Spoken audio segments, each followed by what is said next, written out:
Jai Ho. Subscribe the channel and press the bell icon. Would never miss updates from Charamangal. जय हो। आपका प्रश्न है कि इस जैन धर्म के फाउंडर कौन थे? Who is the founder of this Jain धर्म? क्या भगवान आदिनाथ थे या इस जैन धर्म के फाउंडर भगवान महावीर स्वामी थे, अथवा ये जैन धर्म शाश्वत काल से चला आ रहा है? तो पहले हम इस जैन धर्म को समझें कि ये जैन धर्म का नाम, जैन शब्द भी बहुत ज़्यादा पुराना नहीं है, अति प्राचीन नहीं है, ये भी नया नाम है। जैन धर्म जिसको हम आज जान रहे हैं, पहले विविध नामों से पुकारा जाता था। बहुत समय पहले इसको समण दर्शन कहते थे और समण संस्कृति के नाम से ये प्रचलित था, और उससे पहले ये आर्हत दर्शन के नाम से प्रचलित रहा है। अरहा का दर्शन, अरहा यानी योग्य पुरुष का कहना, उसकी दर्शन से आर्हत दर्शन था, और उससे पहले भी हो सकता है ये किसी और नाम से रहा होगा। अब सवाल ये है कि इसका संस्थापक कौन था। तो पहले अगर हम ये समझे कि जैन धर्म को एक पर्टिकुलर धर्म संस्था के रूप में और संस्कृति के रूप में ना लें और इसको केवल आत्मज्ञान का मार्ग समझे, इसको केवल एक मुक्ति का मार्ग समझे, तो मुक्ति का मार्ग कब से है? सदा से, सदा से, क्योंकि संसार अनादि अनंत कहा जाता है। संसार की कोई आदि नहीं है, जीव की कोई आदि नहीं है, और चारों गति की कोई आदि नहीं है। चारों गति में जीव सदा से थे, है, रहेंगे। संसार सदा से था, है और रहेगा। जब संसार सदा है, जीव सदा है, चार गति सदा है, तो चार गति से मुक्ति भी तो सदा होगी। तो चार गति से मुक्त होने वाले पुरुष भी सदा होंगे। तो चार गति से मुक्ति भी सदा है और मुक्त होने वाले पुरुष भी सदा है, इसीलिए मोक्ष का मार्ग सदा खुला है। मोक्ष मार्ग सदा है ही, तो इसकी कोई संस्थापना कैसे करेगा? मोक्ष मार्ग की कोई स्थापना नहीं करता है, मोक्ष मार्ग सदा ही है। हाँ, किसी समय में जीव ज़्यादा मुक्त हो रहे होते हैं, किसी क्षेत्र में किसी समय में जीव मुक्त हो रहे होते हैं, किसी क्षेत्र में किसी समय में जीव कम मुक्त हो रहे होते हैं, अथवा मुक्त नहीं हो रहे होते हैं, ऐसा हो सकता है।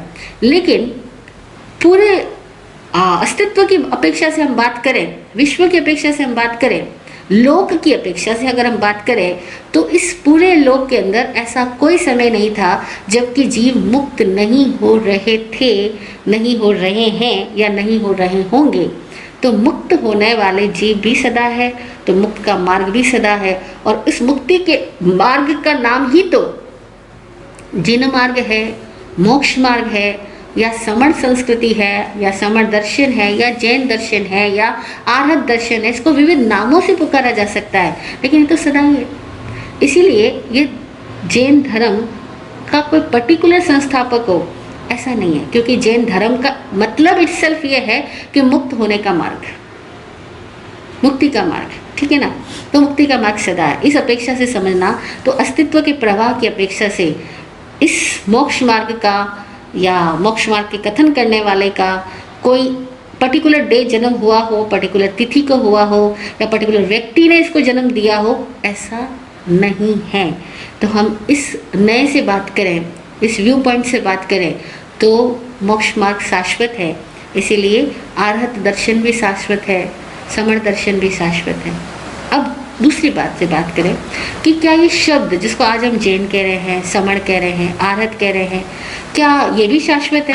नहीं, नहीं, ये शब्द अपने आप में शाश्वत नहीं है, क्योंकि जब संज्ञा जो दे रहे हैं हम इनको, ये संज्ञा बदलती जाती है, समयानुसार भाषा बदलती है। संज्ञा यानी नाउन्स, नाम, विशेषण बदल जाते हैं, तो ये नाम बदल जाते हैं। अब इस युग में, जिस युग में हम रह रहे हैं, ये युग का प्रारंभ जब हुआ था, यानी इस युग का प्रारंभ हम मानते हैं कि हर बार काल चक्र के अंदर परिवर्तन होता हुआ उत्सर्पणी और अवसर्पणी काल चक्र आता है। तो इस अवसर्पणी काल चक्र के तीसरे आरे में जो जिन्होंने इस युग के प्रारंभ में लोगों को बोध दिया, लोगों को ज्ञान दिया और मुक्ति का मार्ग स्वयं प्राप्त करके लोगों को बताया, वो प्रथम तीर्थंकर भगवान ऋषभ हुए, जिन्हें आदिनाथ इसीलिए कहा जाता है क्योंकि वे प्रारंभिक पुरुष थे।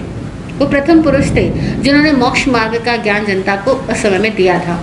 तो इस अपेक्षा से कहा जाए तो इस जैन धर्म को, जिसको आज हम जैन धर्म कह रहे हैं, इसके संस्थापक युगादिकर्ता, आदिदेव, आदि पुरुष, कुछ लोग उसको एडम, कुछ लोग शिव बाबा, कुछ लोग केशी, कुछ लोग जटाधारी, कुछ लोग दिगंबरा, अलग अलग नामों से जानते रहे हैं। प्रभु ऋषभ ने इस धर्म की स्थापना की, ऐसा हम कह सकते हैं। लेकिन ये कहने के साथ हमें ध्यान देना होगा, वो इस युग में, इस काल चक्र में, तीसरे आर्य में प्रभु ऋषभ हुए, जिन्होंने मोक्ष मार्ग पाया, मुक्त हुए, खुद तैरे और लोगों को तैरने का मार्ग दिया।